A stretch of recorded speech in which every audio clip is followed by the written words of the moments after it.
gentlemen, esteemed guests, dear participants and winners, a very warm welcome to this special event, the 5th anniversary of Fetisov Journalism Awards ceremony. Thank you very much. Tonight we need a lot of energy, a lot of applause. I am Cenk Doğar and I am delighted to be your host in this spectacular evening. This event marks such an important date in our calendars, as it gives us an opportunity to celebrate the work and achievement of our colleagues from all around the world. This anniversary awards ceremony is very, very special indeed. For 5 years now, we have been rewarding talented journalists across the globe for their dedicated work in various fields of journalism. Ladies and gentlemen, I kindly ask for your attention to this.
As you have seen in the video, over the past 5 years, more than 1,500 entries from 137 countries have been received for the competition.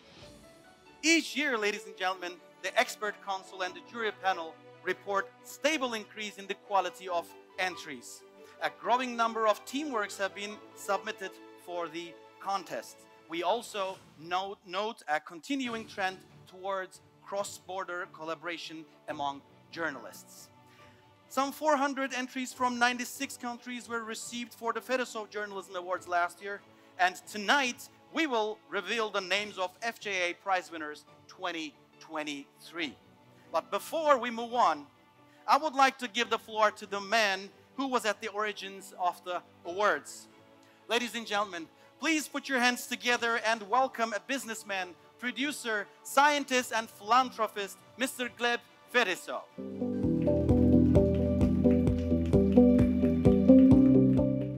Greetings, colleagues, friends, and like-minded souls. I stand before you to mark a significant milestone. Our award has reached its 5th year.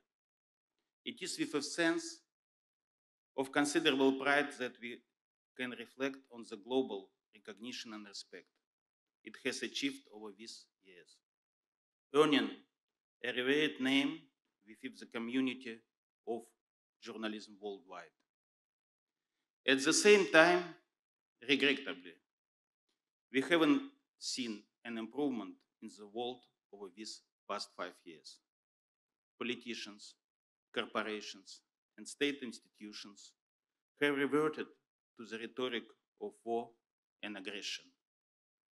Yet only 35 years ago, that the world was celebrating the fall of the Berlin Wall and the promise of peace alluded to by Francis Fukuyama in his declaration of the end of history, a future free of ideological strife, bloody revolution, and wars. The hope was that by dismantling barriers between nation and people, the world would see a new era of humanitarian values and justice. Now, however, new walls have emerged. Injustice, cruelty, and violence proliferate. Previously accepted red lines are being erased. And what was unthinkable and intolerable yesterday has become acceptable today. Our awards shortlist is aptly titled People versus Monsters, a precise description of the fault line that runs through modern civilization. On the one side are the interests of the global and regional elite, and the others are the interests of people whose survival depends on fairness, equality, and the possibility of reaching their full potential, on competitive entrepreneurship, and on protection of the environment. Nevertheless, to give priority to such an agenda threatens the dominance of monsters. But our nominees have defined these monsters. They have been unafraid to take a path fraught with difficulties and dangers. Yet it is the honorable path of the writers. Short-term memory holds an average of 7 plus or minus 2 fragments of the total body of information. They do so at a time that the largely artificial phenomena of information noise and fast food have been created. This leads to the overwhelming surplus of information, blurring the lines between fact and fiction, preventing accurate information from taking root in our limited short-term memory and marginalizing the truth. After all, truth is a threat of monsters. Mahatma Gandhi, before rising as a national leader, was also a journalist. Anticipating the era of information noise, he declared, "False news is a crime against humanity." He stated that a journalist's sole purpose is to serve society. Our nominees believe in this mission, and the cacophony of information noise cannot silence their voices. Their stories resonate profoundly. They have had impact and have compelled those in power to reconsider their decisions. They provide compelling evidence to show that the golden age of investigative journalism has not ended, but is alive and as vigorous as ever. People depend on it, and the truth is revealed. Our nominees expose scandals and give voice to victims. They reveal the devastation, disregard for dignity, and neglect of humanity exhibited by monsters, be they politicians, corporations, dictators, terrorists, and criminals. Sometimes it seems as though people triumph over monsters solely in the fantasy films. But truth-telling journalism instills the belief that the evil will be punished, good will prevail. And once again, walls between people will crumble, ensuring there is a room under the sun for all. Thank you, friends.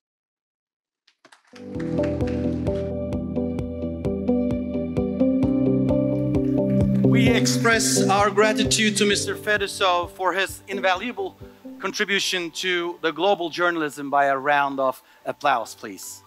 Thank you. Ladies and gentlemen, from the very beginning of the project, its work has been guided by a unique community of high-level professionals from all parts of the world who make up our panel of experts and jury. A short list of 26 best stories in 4 categories were chosen after thorough evaluation by the FJA Expert Council.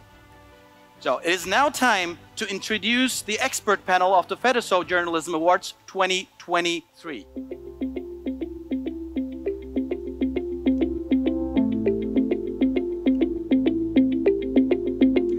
Alexander Zuckerman, Antonella Scott, Andreas Harsono, Ana Del Freo, Azer Hasret, Babita Basnet, Barış Altıntaş, Boris Navasardian, Brent Edwards, Chirian George, Chris Elliott, Christos Christofides, Daniela Pinheiro, David Dembele,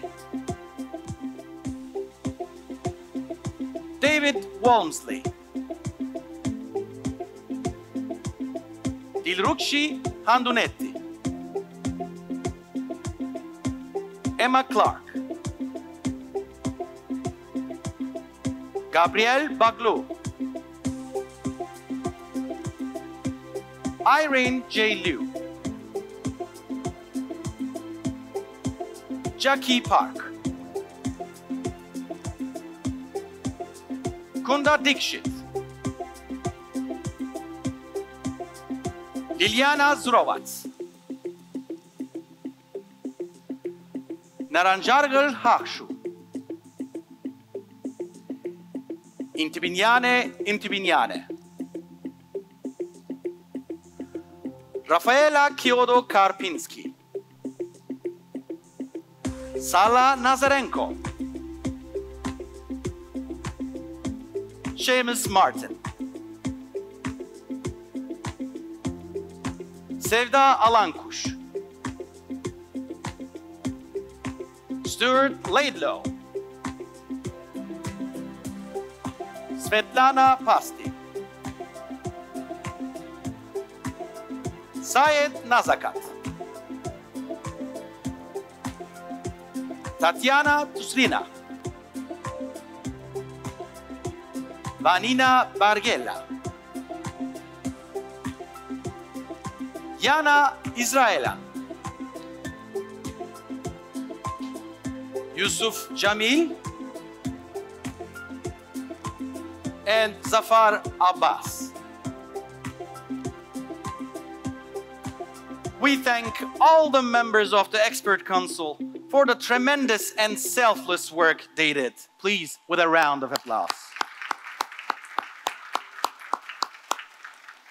The winners for the Fetisov Journalism Awards 2023 were selected from the 26 best shortlisted entries by the renowned jurors. The jury panel is made up of individuals with a deep understanding of the global challenges facing independent journalism, including practicing journalists, senior editors, media experts, academics, and other relevant experts. Barbara Trionfi, press freedom and environmental journalism expert, former executive director of International Press Institute. Christopher Warren, media columnist for Australia's leading independent news media, Cricky.com.au, former IFJ president and MEAA federal secretary. Diatu Sise, an awarded journalist, columnist and filmmaker, editor-in-chief at the Department of Major Reports and Magazines and director of the Regional and Thematic Channels Department of Senegal. Yeva Merkachova, investigative journalist, human rights defender, and author. Frane Mareovic, exclusive director of the International Press Institute. Julian Schultz, founding editor of the award-winning Australian quarterly Griffith Review, professor emeritus of media and culture at the Griffith Centre for Social and Cultural Research. Paddy Coulter, a partner in the Oxford Global Media Consultancy and also an associate fellow of Green Templeton College at Oxford. Pravit Rojanapru, an award-winning journalist and advocate for press freedom, columnist and senior staff writer at Kausat English, an online English language news organization based in Bangkok. Ricardo Gutiérrez, Secretary General of the European Federation of Journalists. Tony Sadovnichik, environmental issues consultant with more than 20 years working across international environmental campaigns, markets, corporate and government policy development. Tori Pedersen, Special Advisor of Schibsted Group, member of Unifor Expert Council. Let's once again greet the distinguished members of jury panel with a cheerful ovation. Ladies and gentlemen, before we proceed, I must announce that independent validation of FJA results 2023 was performed by KPMG, one of the 4 largest accounting networks in the world. The names of the winners are in the sealed envelopes and that will be opened on the stage by the esteemed experts and jury members.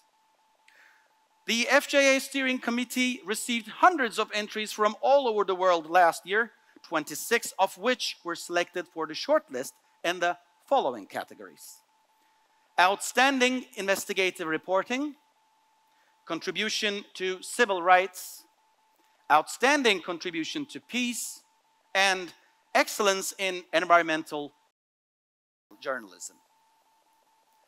Let's take a look at the selection of articles that represent the shortlist of 2023.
journey to success is surely not an easy one.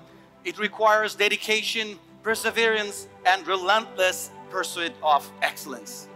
Today, ladies and gentlemen, we have the privilege of acknowledging the remarkable individuals who have displayed these qualities in their work. Their achievements serve as a testament to their commitment and passion.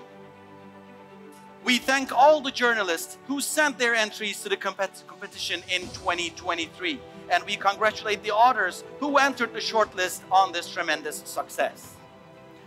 Ladies and gentlemen, we are finally thrilled to announce the finalists in 4 categories of the Fetisov Journalism Awards 2023. The quality and diversity of the entries were outstanding, and I'm quite sure it was very, very tough for our jury members to choose the finalists for each categories.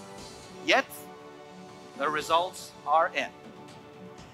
The finalists in the category Outstanding Investigative Reporting are as follows. Kusum, Arora, Stefania, Prandi, Francesca, Cicculli, and Charlotte Aagaard. Italy, India, Denmark. The Bitter Taste of Kiwis. This series exposes the appalling treatment of Indian workers from Punjab, victims of human trafficking who end up working as cheap labor in the kiwi farms of Italy.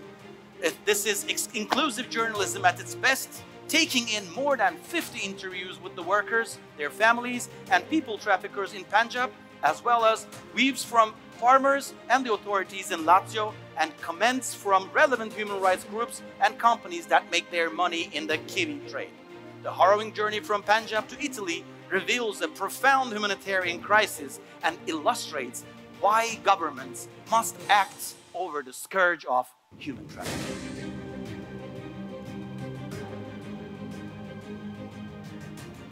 Hannah Dreier, USA. Alone and exploited, migrant children work brutal jobs across the US. Journalism at its best can change the world, and Hannah Dreier shows the way. Her story reveals how vulnerable migrant children, some as young as 12 years old, suffer exploitation even in the world's richest democracy. Hannah spent a year traveling across the country, reporting on how migrant children who travel across the US without their parents end up in dangerous jobs making products for big name brands such as Ford Motors and Cheerios. The story creates an outcry and immediate action. After its publication, the president announced a special task force, government policy changes, and significant new support for lone migrant children.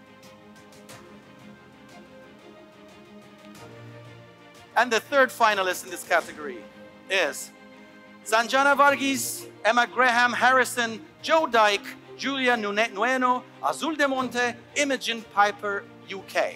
The hidden casualties of Britain's war. Official casualty figures in wartime can be notoriously unreliable. So when the UK government claimed that it killed only 1 civilian in its 8-year battle against the terrorist group ISIS, despite having dropped more than 4,000 bombs, this team of reporters decided to investigate. Their reporting tells another story. It reveals the hidden victims of the UK's campaign and discovered that even one casualty the UK admitted appears never to have existed. This transparent, scrupulously researched journalism underlines why more transparency is needed when war is waged without public oversight and when it is driven by an unaccountable political agenda.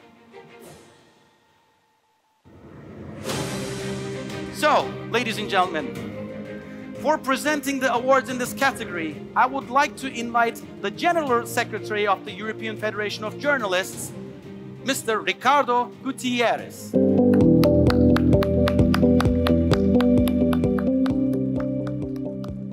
floor is yours.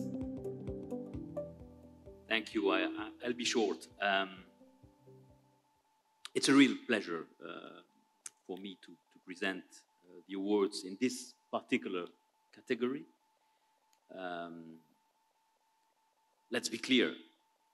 All areas of journalism are important. Political journalism, sports journalism, local journalism, etc.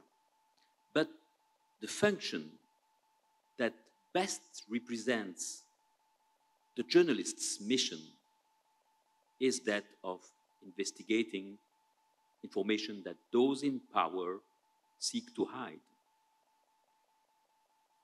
To reveal this information to the public is to serve the public interest, the fundamental right of citizens to access information, even when that information displeases the powerful. Personally, I was delighted with the large number of very high quality entries. But you said it, the rule of our international jury applies.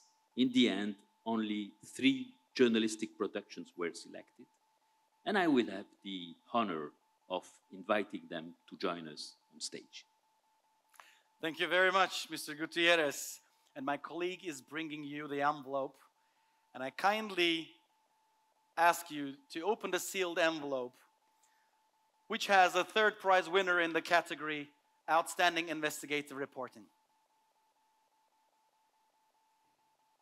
The 3rd prize goes to Kusum, Arora, Stefania, Prandi, Francesca, Cicculli, and Charlotte Aagaard for The Bitter Taste of Kiwis. Congratulations. Let's welcome to the stage the 3rd prize winners with a loud applause.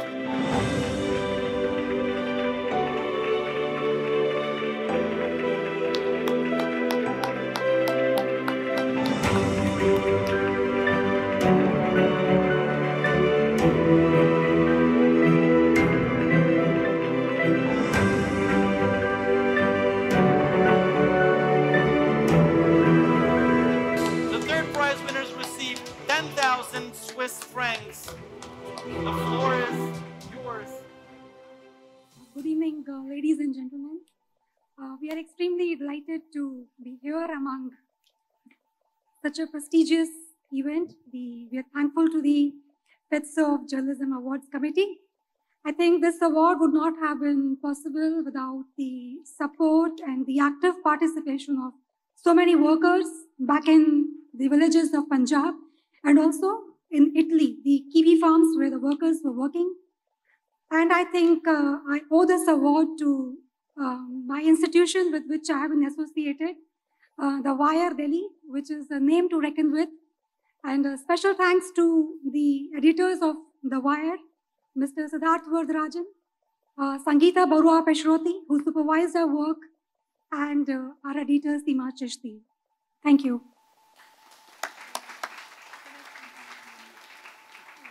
Good evening, everyone. I'm deeply honored and delighted to receive this award. I want to thank my colleagues Kusum, Arora, and Charlotte Aagaard. I also want to thank the newsrooms which supported our investigation, like Danwatch and The Wire.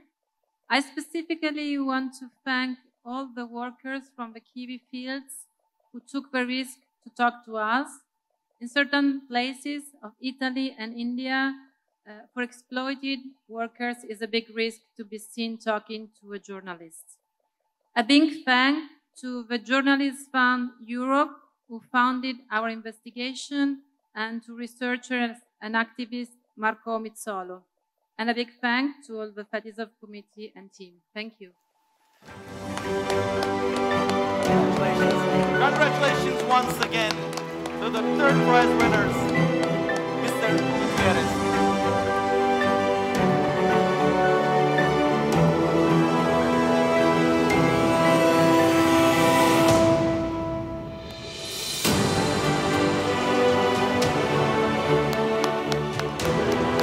Bravo. Congratulations. And ladies and gentlemen, now it is time to announce the 2nd prize winner in the category Outstanding Investigative Reporting. Mr. Gutiérrez is now opening the envelope. And the 2nd prize goes to Sanjana Varghese, Emma Graham Harrison, Joy Dyke, Julian Nueno, Azul del Monte, and Imogen Piper, the hidden casualties of Britain's war. The second prize winners, please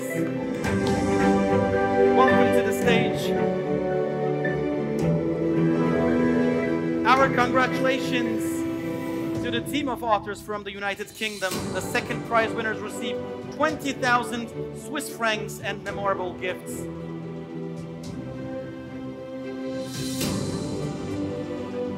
So thank you so much for this prize. It's an honor to be recognized for our work, but even more, it means so much of us to have the recognition that this project matters, that what we were trying to do with this research matters. You know, when there's a war, innocent people do get killed, but survivors have a right to compensation. British people have a right to know when innocent people are being killed in their names. And, you know, even hawks in the British government have admitted that killing civilians in a war is a security risk that undermines any mission. We've learned that again and again, or we've had that in government inquiries, and yet our government seems incapable of doing anything about it. Our reporting has been raised in Parliament, recognised by our peers, acknowledged by top generals and defence officials, and yet our government still stands by its implausible claim that it fought a perfect war, a war that didn't kill any civilians while it was against Islamic State in Iraq and that killed one civilian in Syria. And I just hope that this high-profile award will help add to the pressure to them to reconsider their stance and study how we killed civilians and compensate the people that were killed by the British military. On the issue of compensation, we're very grateful for this award because the people we spoke to still have had nothing from the British government. They're dealing with injuries, trauma, and we plan to pass on the award so that at least they will have, at least make some difference. I would just like to thank, firstly, all the brilliant journalists I work with at Air Wars, particularly Joe Dyke, who couldn't be here today, and our incredible colleagues in Iraq, Salim Habib and Ismail Adnan, without whom this definitely wouldn't have happened. The editors in London who put time and resources into this story, particularly Jamie and Steve. It was expensive, it was time-consuming, it took a really long time. It wasn't clear at the beginning that, you know, as often with investigative journalism, that anything was going to come of it.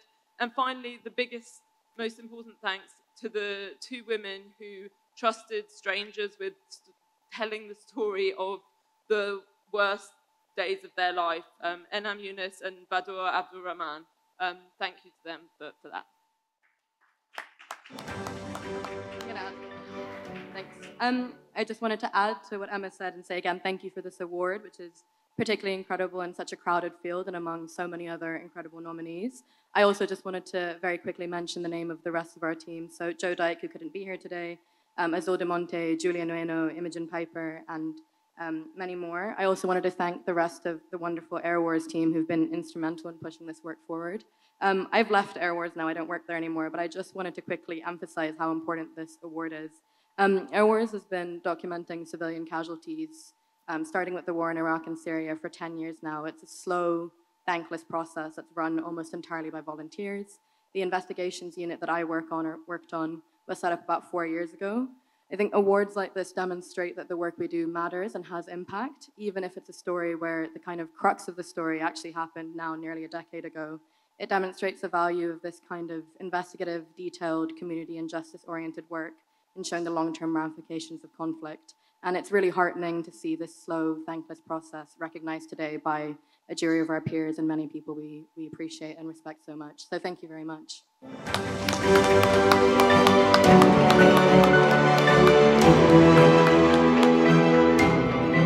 Our sincere congratulations to the team. Thank you very much for being here. Thank you very much for your hard work. Thank you very much.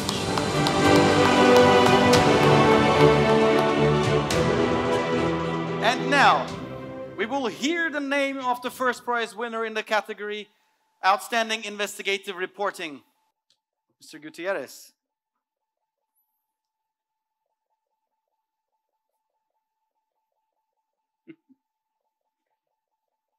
And the winner is Anna Dreier for Alone and Exploited. Migrant children work brutal jobs across the US.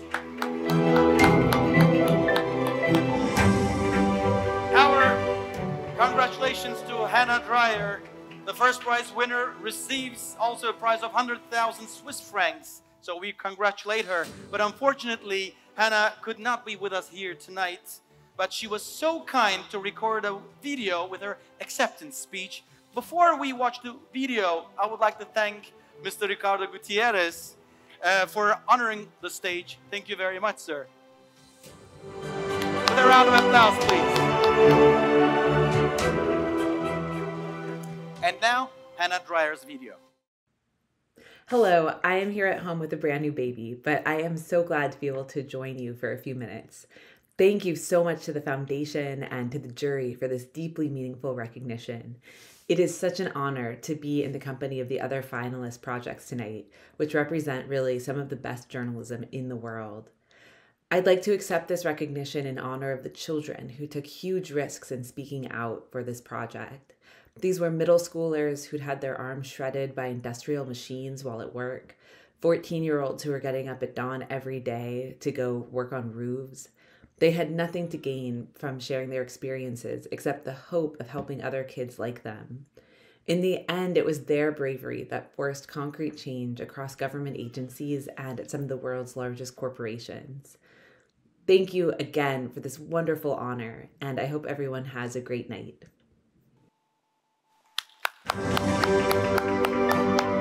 Thank you, Hannah. Congratulations once again. So, ladies and gentlemen, once again, let's give a big round of applause to all winners and runners-up in the category Outstanding Investigative Reporting. And now, here comes the second category of the evening, Excellence in Environmental Journalism.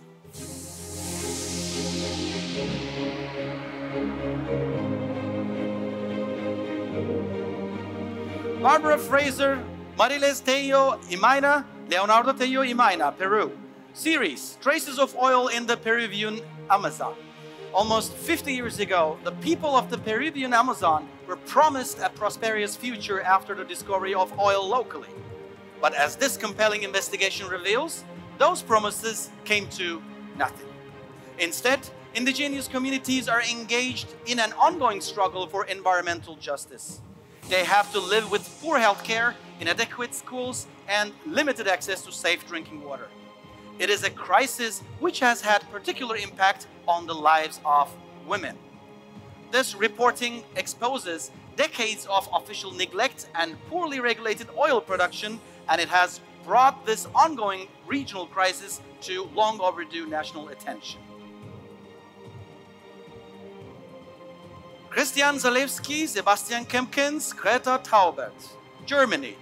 What's really in it?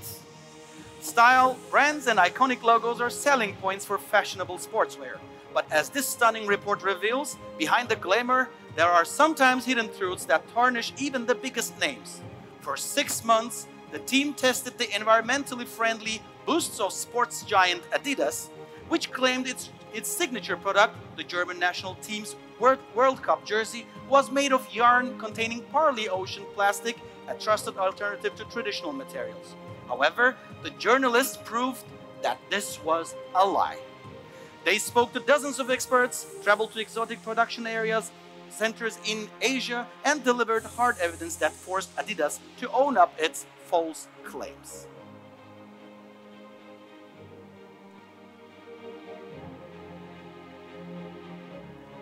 Tom Brown, Christina Last, Kwek Ser Kwang Keng, Alana Travers, Stella Martani, UK, USA, Iraq, Malaysia, choking Kurdistan. This multinational team highlights the paramount importance of fact-based journalism in holding power to account. At the time, when Iraq was trying to claim success in the banning of gas flaring in the oil fields of Kurdistan, they delivered powerful evidence that this dangerous practice was continuing. Their painstaking data analysis and investigative reporting also revealed high levels of cancer in the refugee camp close to gas flaring sites. This textbook example of public interest journalism forced oil and gas companies to make changes, led to the resignation of a government minister and strengthened government action to phase out gas flaring.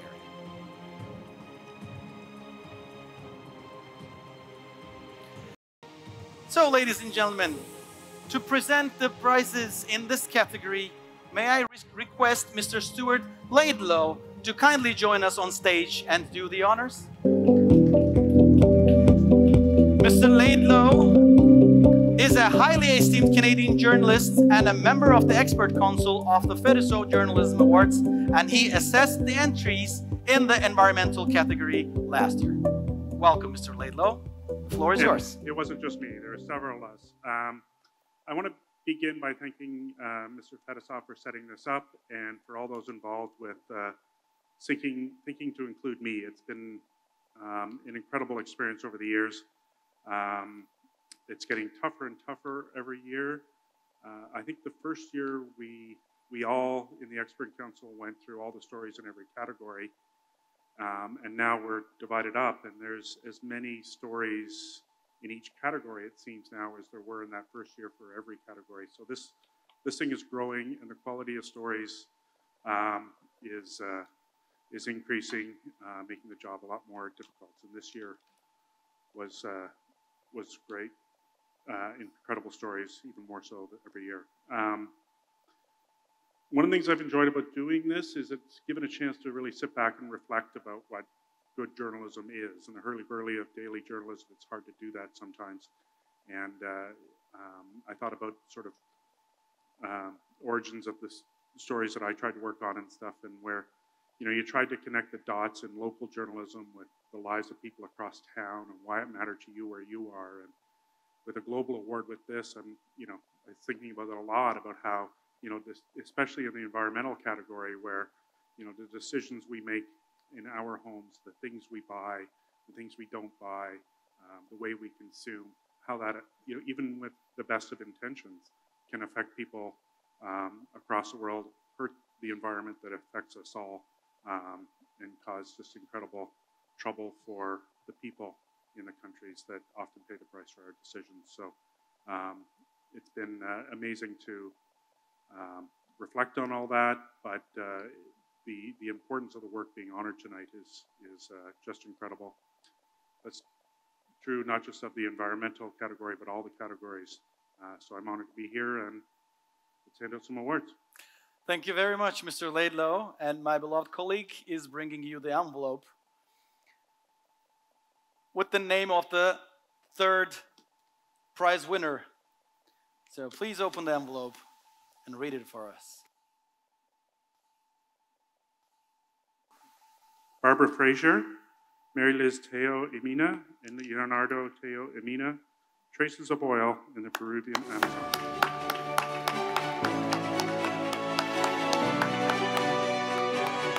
Please welcome to the stage, congratulations to the team of the authors from Peru.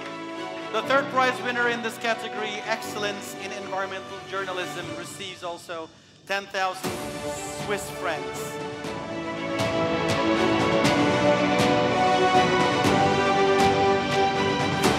Mrs. Barbara Fraser and Mrs. Mariles Teo Imaina is representing their team this evening. And now, the floor is yours, if you would like to say something.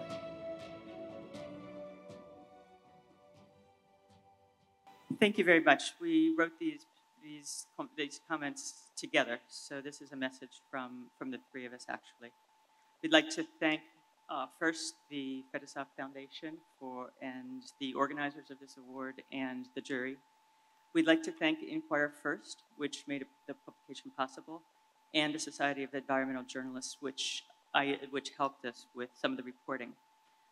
I'm personally especially grateful to the team at Radio Ucamarda, a community radio station in Nauta in Peru, with a mostly Cucama staff, including Mariles and Leonardo, and their colleagues. For me, this is the culmination of 10 years of reporting on oil spills in the Peruvian Amazon, in the Marañón River Valley, and the impact that they have had on indigenous communities. But the team at Radio Ucamara has been doing that for decades now, for about 30 years, and I'm sure they'll be doing it still when I'm retired.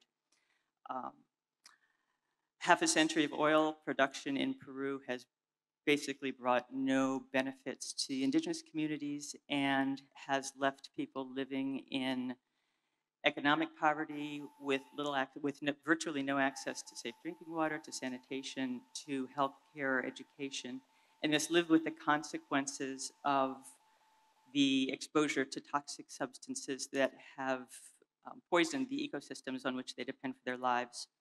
We're very grateful to the people who shared their stories with us, particularly the women, Doña Lindaura and the women of Vista Alegre and Remanente, who lost their children to an epidemic that was probably hepatitis and probably introduced by oil workers in the 1980s, but whose story has virtually never been told outside of their communities. Marty knows this firsthand. She understands the difficulties that women face in these communities that are affected by oil spills. She spent the first years of her life in a community where she remembers going to the river with her mother and other women and children, pushing aside the oil slick to draw water for their families. So there are many stories left to tell, especially stories of women, and this award will help make that possible for Radio Ucamara. So thank you again for this opportunity, and thank you for your generosity. Thank you very much. And congratulations once again to the third prize winners in this extremely important category. Thank you very much. And now, ladies and gentlemen, it is time to announce the name of the second prize winner in the category Excellence in Environmental Journalism. Please.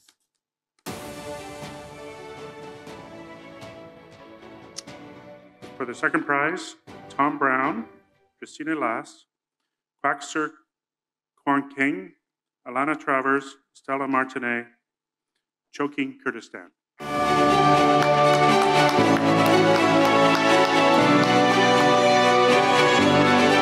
second prize winners are coming up to the stage. Congratulations.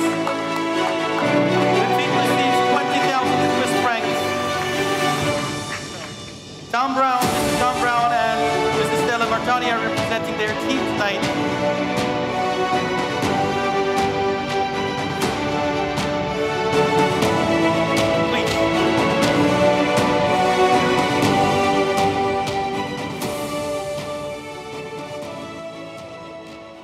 Thank you, Fetisov Foundation, for this recognition. Working on corruption in Iraq is not easy, especially when it has to do with oil and gas. It could be life-threatening. We're grateful for your recognition of our important work and for recognizing the importance of our reporting on flaring. There are still thousands of people all over Iraq that are suffering from flaring and living very close to these sites.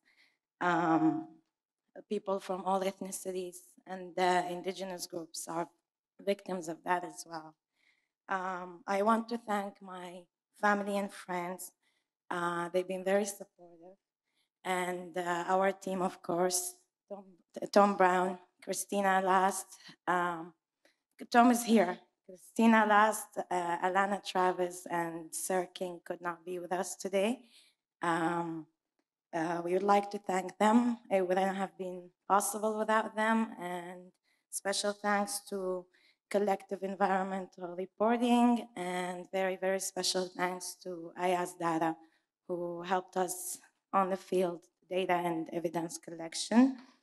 I want to thank Fetisov again, because many of us worked very hard on this. And as I said, reporting on corruption is not easy in Iraq. Thank you. Congratulations to the second prize winners. Your hard work, talent, and determination have paid off. Your rightfully deserved recognition you're receiving today. Thank you very much. And now, we will hear the name of the first prize winner in the category Excellence in Environmental Journalism. The envelope has arrived, and Mr. Laidlaw is going to announce the winner. Christian Selewski, Sebastian Kempkins, and Greta Tauber, Germany. What's really in it? Let's give a huge round of applause to from Germany for winning the first prize in this category. Additionally, 100,000 Swiss francs go to the winners. The prizes that are awarded today represent more than just material awards. They symbolize recognition, encouragement, and the belief in the potential of journalists. These prizes serve as a milestone in the winners' lives, motivating them to continue their pursuit of justice and freedom, and of course, inspire others to embark on their own journey. So I think it's time to give the floor to the winners.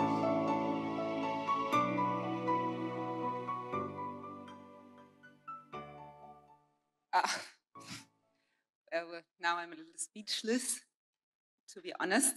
Luckily, I have my phone with me. And we are so honored to be among these excellent colleagues, to be invited here. I was only writing down to be invited here, but to be awarded at this category, at this place is overwhelming. And actually, it's the first time that the whole team is meeting in person. We were doing this research for 1 year, and it just takes 100,000 Swiss francs to bring us together. So I think we should do this again. And so our research was about tracing back the material of the Adidas thing, as some of the jury was mentioning it. It's that. It's the German jersey of the football team. It's a white shirt. It's, you know, Germans' white shirt saying we're very good, environmentally speaking, and in football. And at least we could prove that this was wrong. We were trying to trace back the material, and as all the investigative researches that we had heard of here and that we will hear of, it was a learning experience. No, don't show that so much. We took them down. Okay. Yeah. So the first, a learning experience means that there are a lot of truths that you gather, and there was one simple truth, for example. I won't tell any of those in detail, but one thing was that any water bottle that we're drinking tonight is ocean plastic. For the industry, they were claiming that everything that is 50 kilometers from the sea is ocean plastic. So we're doing a good thing drinking water here. But of course, during our research, we also had a much more complex truth to face. And to sum it up, it's like you can't really trace down the material of recycled plastic. So there is not one person in the world and not one single organization in the world that could say what was really in that, and we really tried. You could say that recycling industry, especially of ocean plastic, is a matter of trust. And as journalists, and there are loads of them here, you know that we're not good in trusting, right? So it was more than 6 months. It was all in all over 1 year, and a lot of interviews with experts and insiders. We went undercover in Taiwan. We went to the Philippines, to the Maldives, and not the nice parts of the Maldives, as you may think now. It was a lot of plastic trash that we had to see. So in the end, the learning experience that we wanted to give to the public was that the solution to the plastic crisis that we're facing is not recycling. It's a marketing trick to keep on producing plastic objects. And today, by the way, is the Earth Day. You might not know that, but so everybody can feel good about it, that we're doing environmental stuff, but stop stop just using plastic. There will be tomorrow starting an intergovernmental negotiation committee, the fourth reading of it, and wants to develop an international legally binding instrument on plastic pollution. And I hope that they will have heard our callings too, that the promises of the plastic industry that recycling will solve the problem is not true. So let me conclude with a personal learning experience. I'm extremely grateful that I have that team on my side, that we had this great newspaper, Die Zeit, that was backing us all the time. And that journalism and these kind of researches, which are time-consuming and expensive, will continue because we won that. Thank you a lot.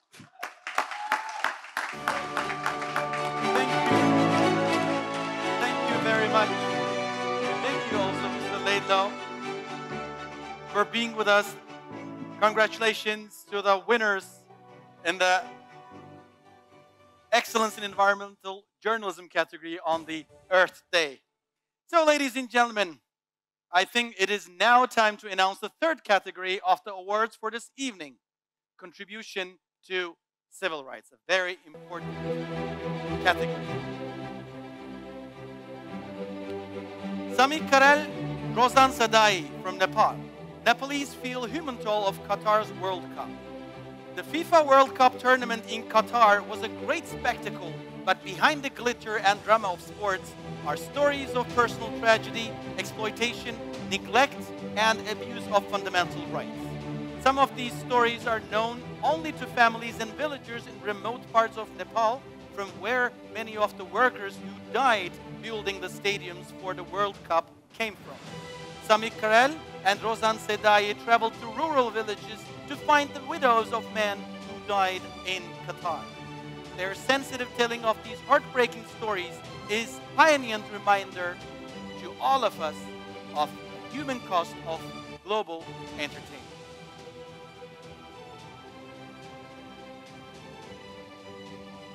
The second finalist is Anna Catherine Brigida, United States. How surveillance tech helped protect power and the drug trade in Honduras. The former president of Honduras, Juan Orlando Hernandez, was last month convicted and jailed in the US for drug running.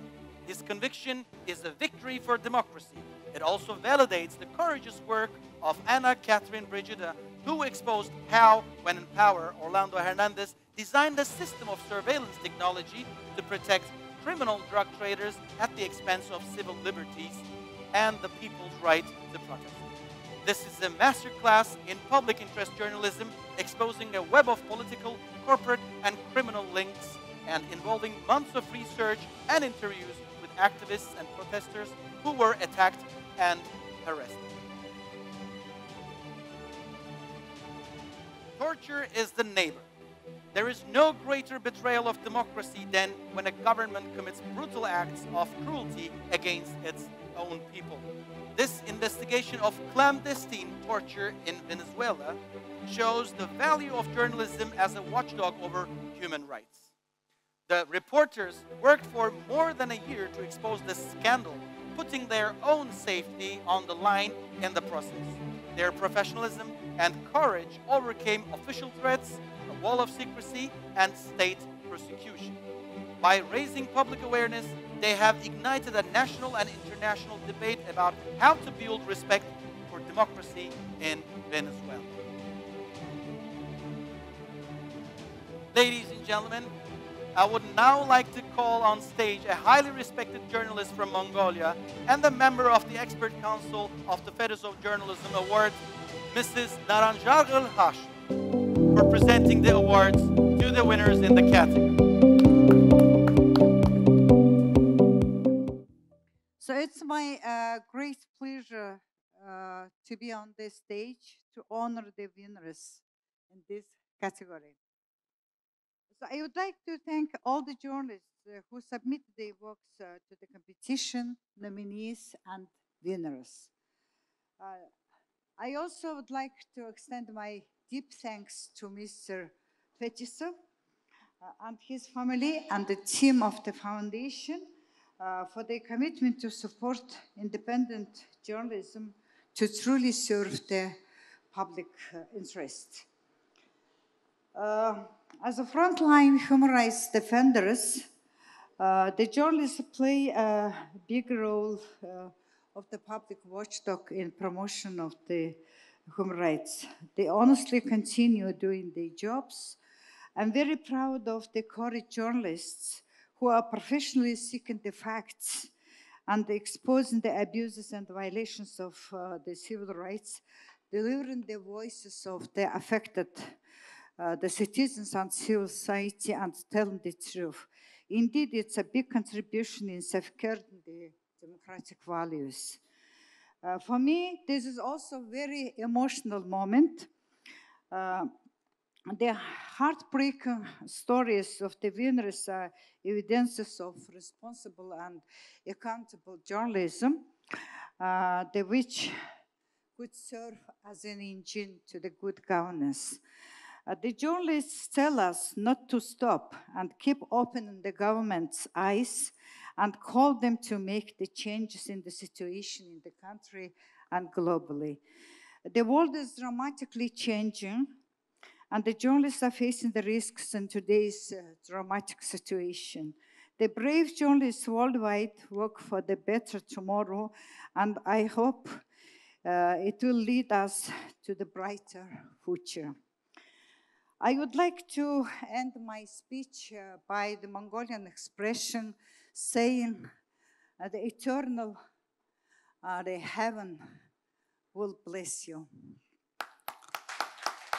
Thank you very much, Mrs. Ashu. And my colleague is bringing you the envelope. Please open it and read it for me. So the third prize winner. The third prize that goes to Claudia Smolansky and the Carmen Victoria in Venezuela.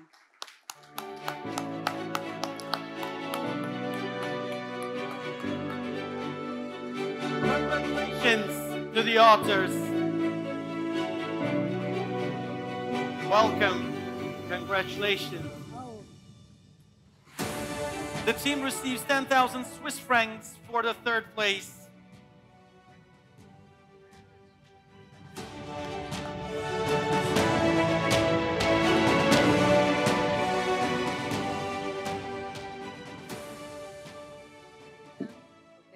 Okay, thank you, everyone.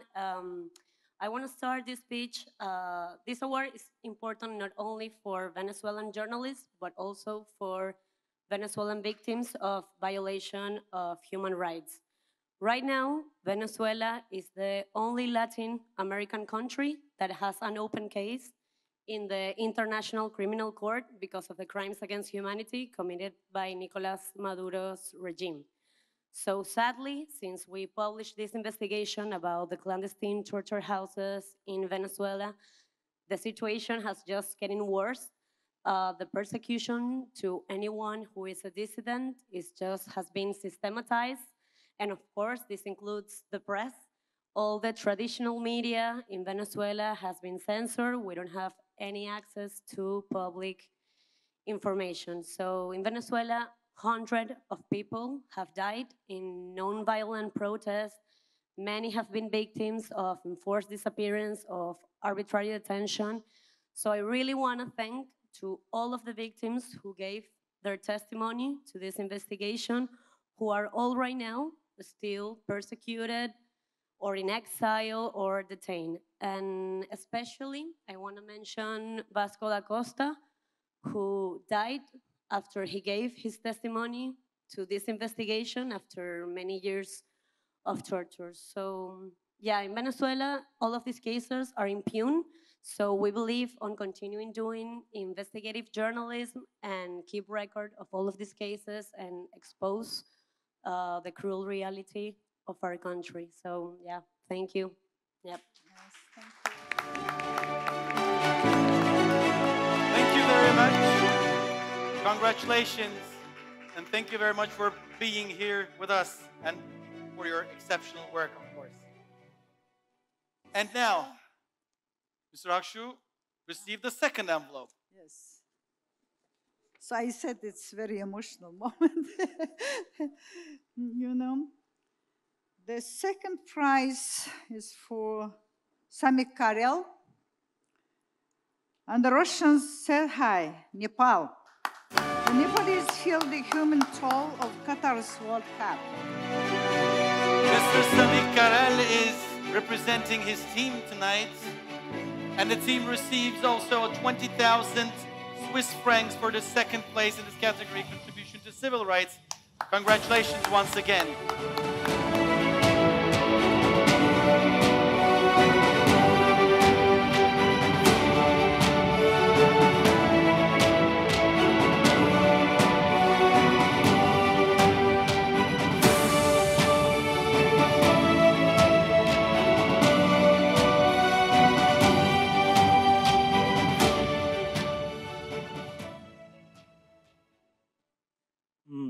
Hi everyone. It's a pleasure to be here amongst like some of the finest journalists, authors, writers from all around the world in this beautiful city of Istanbul. Really glad to be here. And thank you to Fetisov Foundation, all the organizers, and everyone. My colleague Rosen could not be here because of some difficulties, but he sends his warm regards from back home. And although he will have loved to be here, he could not due to some technical difficulties. Just going back to the story, we started this as a documentary, which failed due to certain, ethical dilemmas and also some funding issues. So we had to switch back to our very comfort medium of writing. So we worked for a few years to actually put this together, and we had to assemble a story from fragments from whatever we got into this extensive interviews we had done with the widows who had actually lost their husbands building stadiums in Qatar. Also the sole breadwinners to their family. It was pretty difficult to even interview them, and due to their emotional status and no earning, a lot of troubles, and some of them with their infants. So yeah, I'm really thankful that they opened doors and let us tell their stories and bring it out to the world. I'm really glad that to receive this in behalf of Rosen and myself. Thank you very much. Thank you very much. Thank you very much, and congratulations once again, Mr. Karel. And now, the final envelope for this category, contribution to civil rights. The first prize goes to Anna Catherine Brigada. Have surveillance tech helped protect power and the drug trade in Honduras? Oh.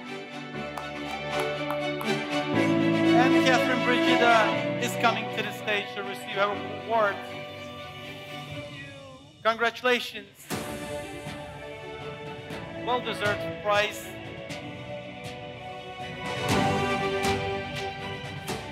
floor is yours, and we're all ears.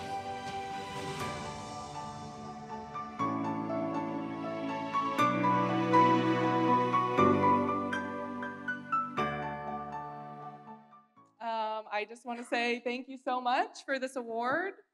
It's an honor to even be here among so many amazing journalists. It's really inspiring to see all of the work that's being rewarded tonight. This award is very meaningful to me in particular. I worked as a freelancer for about 7 years. And I think as many of us know, a lot more of our journalism is now coming from freelance reporters who don't always have a lot of institutional support. So I spent a really long time trying to get this story out there. And so I want to say a special thank you to my editors at CODA, who believed in this story, in particular to Martin Walker, who funded the Bruno Fellowship and made this story possible, made the reporting possible, and allowed me to spend months digging into this topic that I thought was very important. And of course, I want to thank all of the people in Honduras who spoke to me for this story, all of the activists, students, feminists, environmentalists who are working in Honduras, trying to fight for a better country in conditions that are very dangerous, being surveilled, harassed, watching their friends be disappeared and killed, and still fighting for a better Honduras. And so, as was mentioned, there has been a little bit of justice for Hondurans with the recent conviction of Juan Orlando Hernandez. But there's still a long way to go. So thank you so much for this award, for this recognition. Let's put our hands together once again for Anne Catherine. Thank you very much. And thank you also, Mr. Dashu, for honoring the stage. Very big applauses to all the winners. Big applauses to all winners in the category.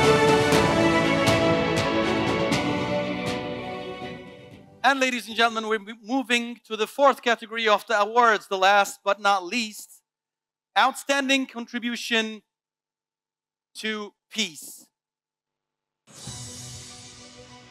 This is the fourth and final category. The first finalist team is Camille Mauber, Hugh Kinsella Cunningham, Sifa Bahati, UK, Democratic Republic of Congo. Women bringing peace to war-stricken Congo. Peace building is often women's work, and this is particularly so in Congo, where for decades the country has endured violence and conflict. But the voices of women are seldom heard, and their work is often unseen. This groundbreaking story brings a fresh perspective to reporting on women and war. It's not the story of women as victims, but instead highlights the courageous role they play as peacemakers. At the heart of the story is powerful, emotional, and personal testimony. It is stylish truth-telling, showing how, in the shadows of violence, women are building peace out of the chaos of war.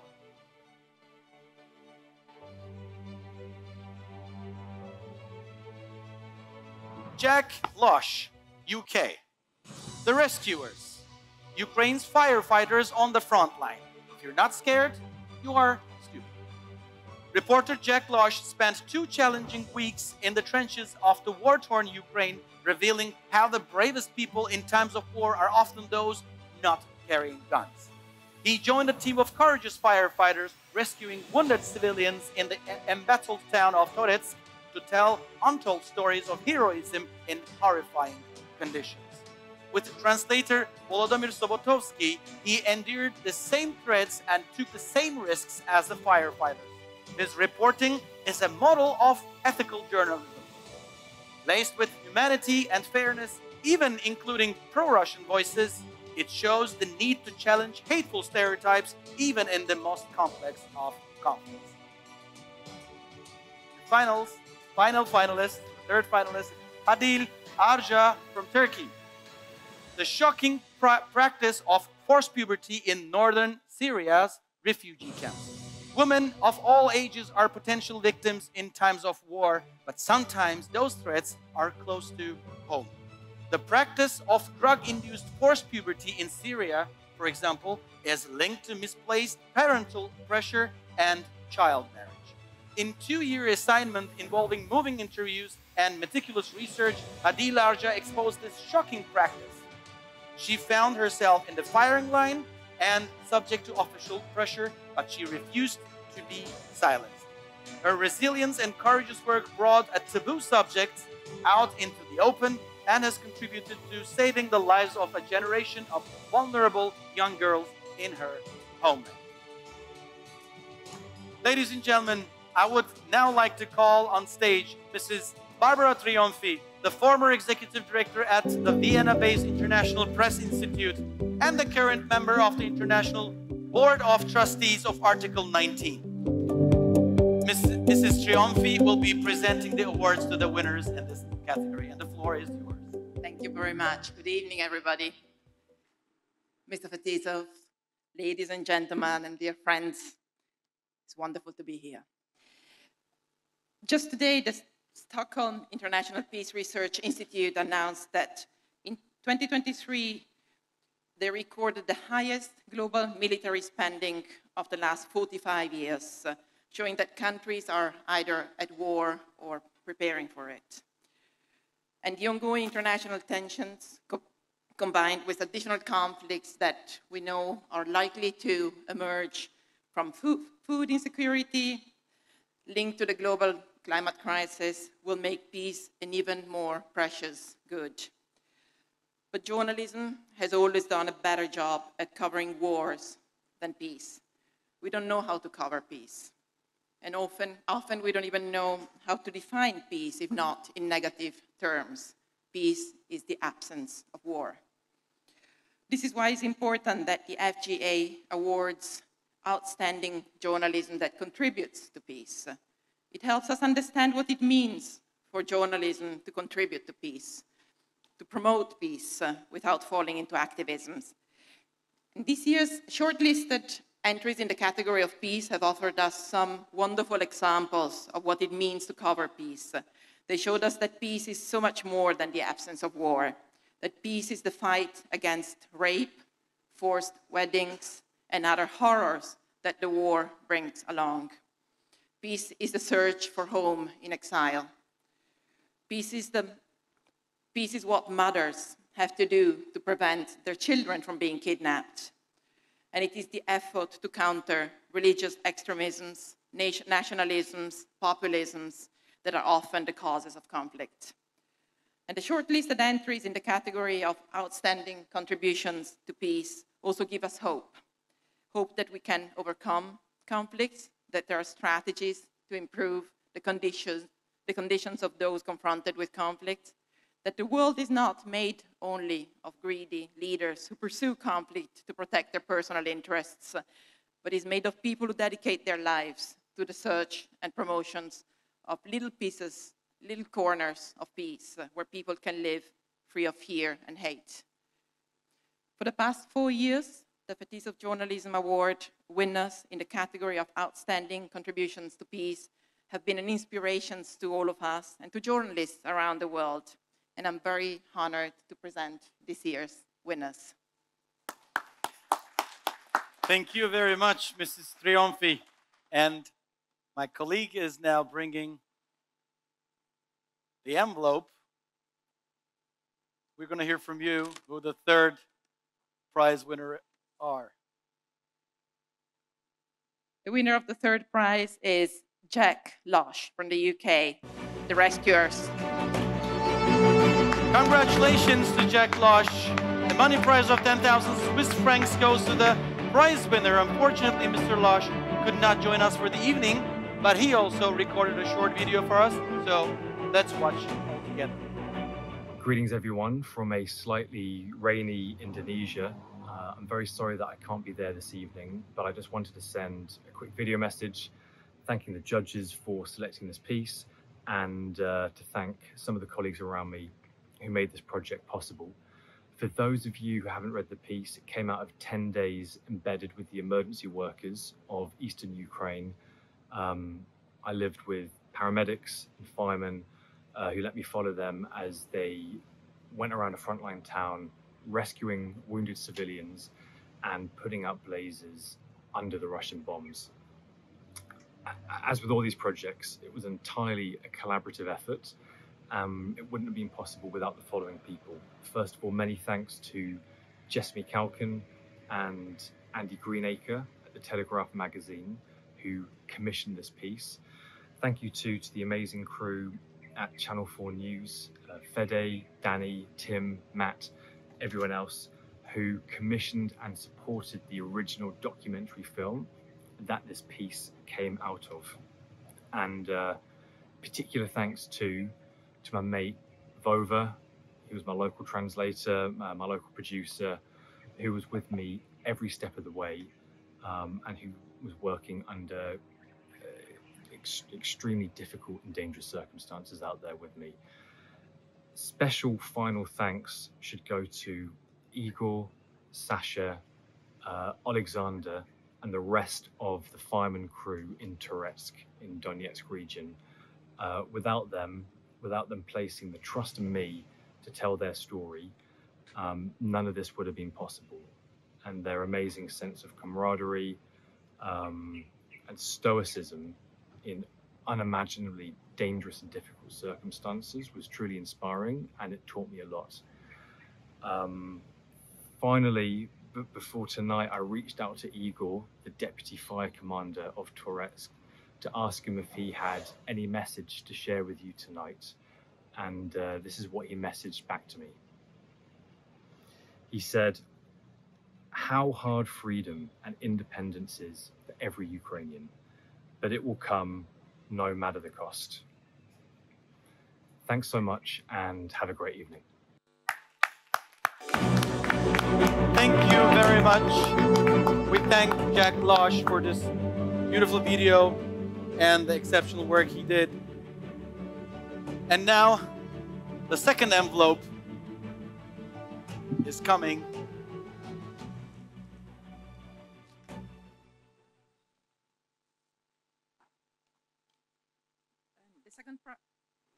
The second prize goes to Camille Maubert, Hugh Kinshalla Cunningham, and Sifa Bahati from the UK DRC. These women are bringing some peace to war-stricken Congo. Congratulations. Congratulations to the team. The team receives 20,000 Swiss francs with our congratulations.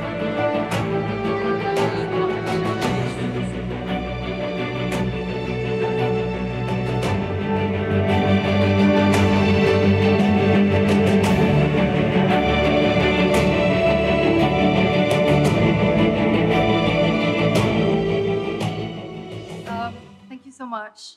Before I share some thanks, I want to congratulate all the other nominees for their incredible stories, which we found amazing and truly inspiring. I will hand over the mic to my colleague Sifa to speak on behalf of the three of us. But before this, I want to thank the Fetisov jury and committee for their recognition of a work years in the making. Thank you also to the Pulitzer Center for Crisis Reporting for funding our long-term coverage of the Women Peace Movement in Congo, and to National Geographic and The Guardian for publishing the story. Documenting the making of peace at the grassroots level is a slow and arduous process, and this award is a fantastic opportunity for us to continue meeting these incredible women and to give their work some visibility.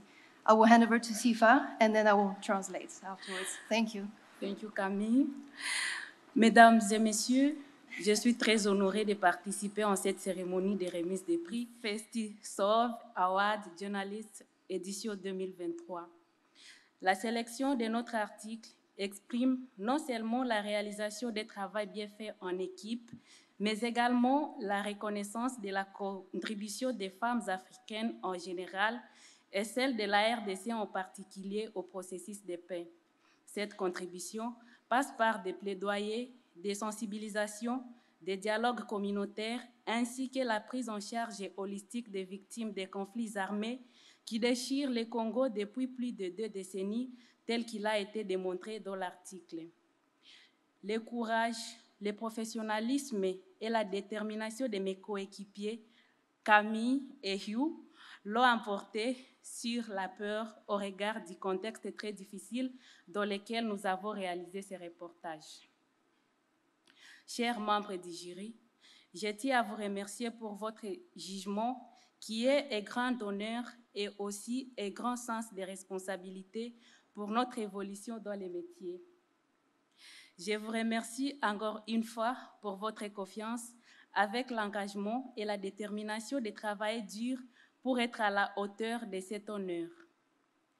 J'exprime mes sentiments de gratitude aux organisateurs de cette grande cérémonie bien réussie. Je dédie ces prix à tous les journalistes de mon pays, la République démocratique du Congo, qui, au prix de leur vie et liberté, sont toujours liés au serment de porter haut les voix des sans-voix. Sincèrement, grand merci pour ces prix qui constituent aussi une contribution à l'édification de la paix sur notre planète. Merci. Thank you very much. I will translate if that's all right. Ladies and gentlemen, we are honored to take part in this award ceremony for the Fetisov Awards. The selection of our article expresses not only the achievements of a job well done as a team, but also the recognition of the contribution of African women to peace processes, which is otherwise unseen. Their contribution takes the form of advocacy, awareness raising, community dialogue, and holistic care for the victims of armed conflicts that have torn the Congo for 2 decades. The award also recognizes the professionalism and determination of our team, working in a very difficult context, and the courage of women who share their stories with us. I wish to dedicate this award to all the journalists of my country, the Democratic Republic of Congo, who at the cost of their lives and freedom work to speak out for the voiceless. Thank you. Thank you.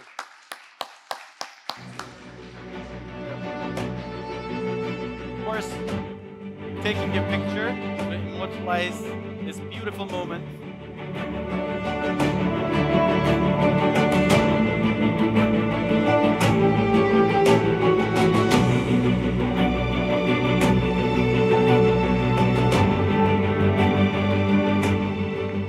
Congratulations once again for your hard work.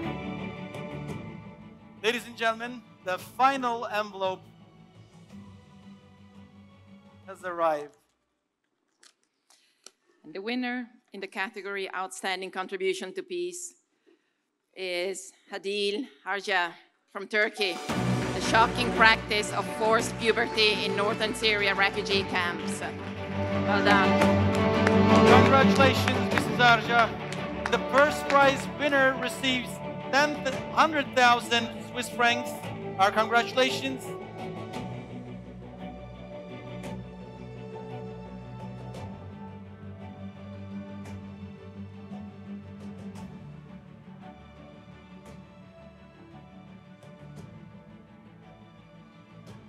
And we leave the floor to you.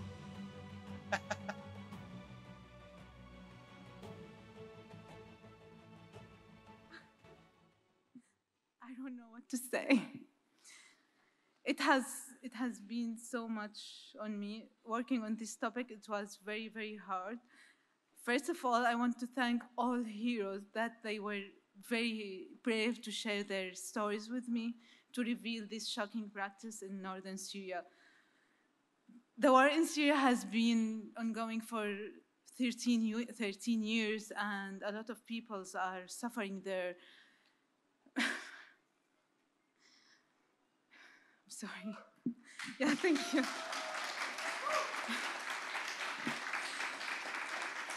Congratulations to all my colleagues for all this amazing work they have done.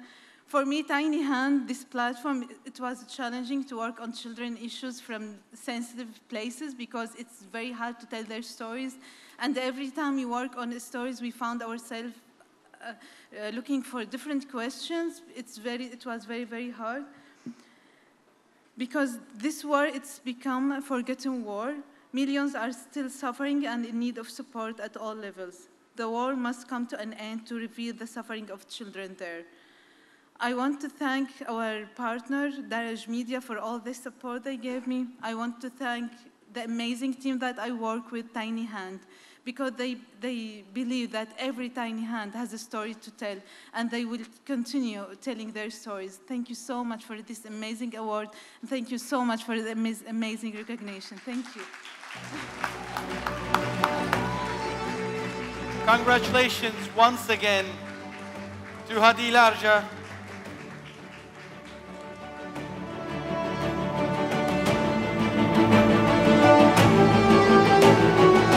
For her outstanding contribution to peace.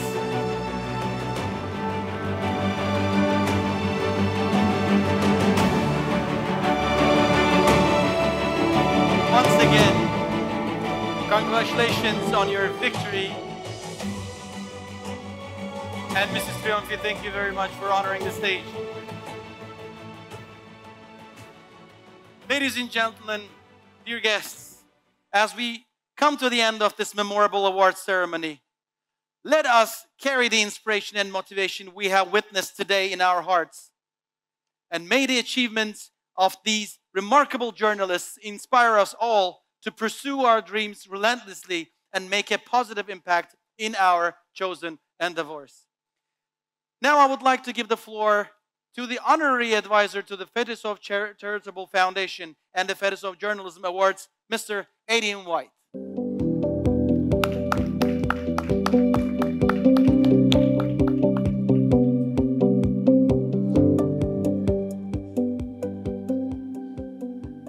Thank you very much indeed, and thank you for guiding us through this absolutely wonderful and terrific analysis of some of the best journalism you're ever likely to see. It's been a tremendous privilege to be able to sit and to listen to these stories and to hear about the amazing amount of courage and resilience and expertise that's been necessary to make these stories a reality. So it's a great privilege to be here. I wanted to just to sort of say a few things, a word about the audience, but also to say thanks to a couple of people, if I may, which I think is very important. Gleb introduced us to the challenging role that journalism plays, particularly at a time of crisis around the world. And I think we have seen tonight that that challenge is going to be met. I want to recognize some people in the audience who we haven't mentioned so far. We are holding this 5th anniversary event in Istanbul, in Turkey, a country which over the years has experienced a tremendous amount in terms of the struggle for democracy, for human rights, and for journalism. And I want to recognize and thank very much for their participation tonight, some leaders of Turkish journalism who have joined us, and I think it's great to see the Press Council of Turkey represented, some of the leading journalists. And I want to thank you all for joining us here, because when the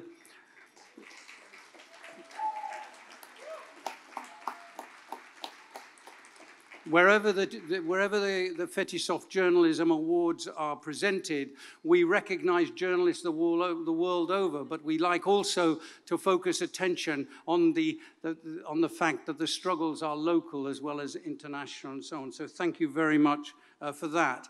I also just want to say a brief word of thanks to the expert group. We saw all those faces and those wonderful careers earlier on. The expert group and the jury had a meeting this afternoon, and we discussed questions about the award and its future. And one of the things I just wanted to highlight about the Fetisov Journalism Awards, which makes it very special in the world of journalism awards. We're very grateful to Gleb Fetisov and his family, who have committed themselves to keep this award alive and believe in its value and so on.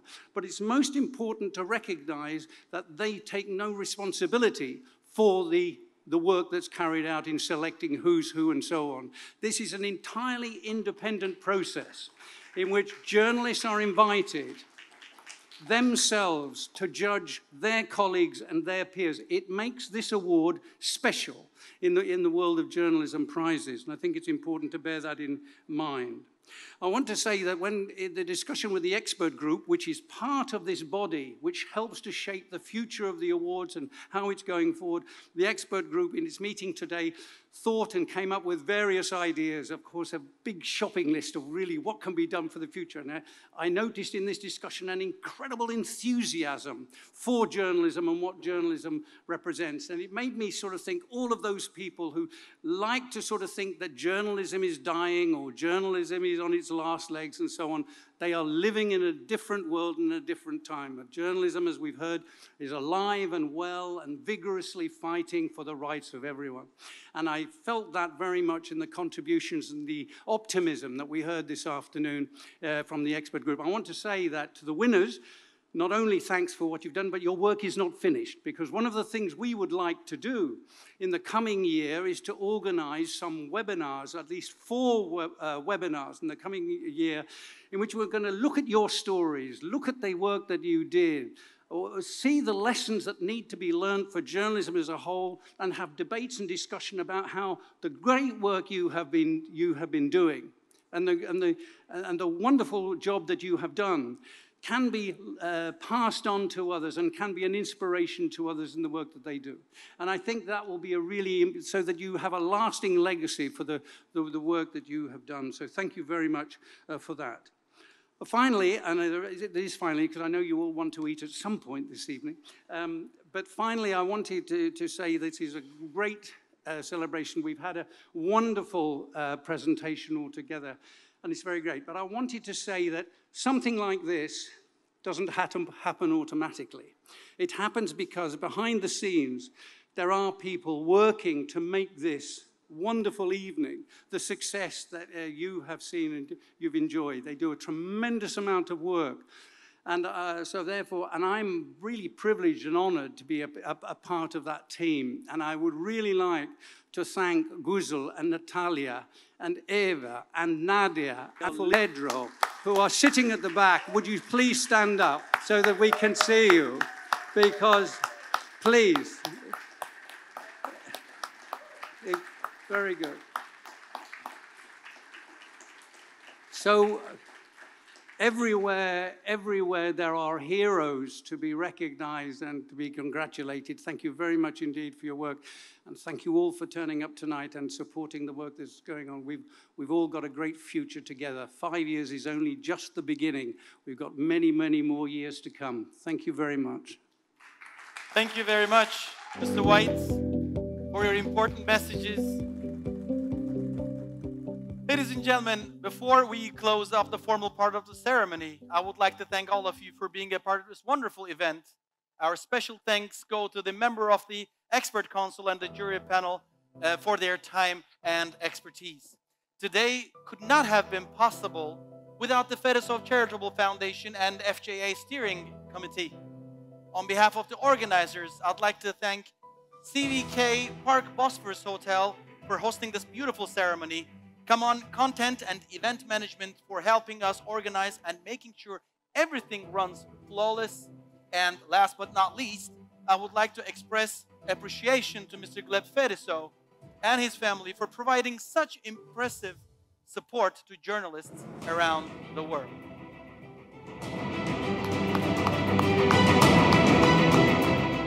So, ladies and gentlemen, that concludes the official part of the ceremony. Please enjoy your dinners, while I would like to invite all the award winners for a family photo to the stage.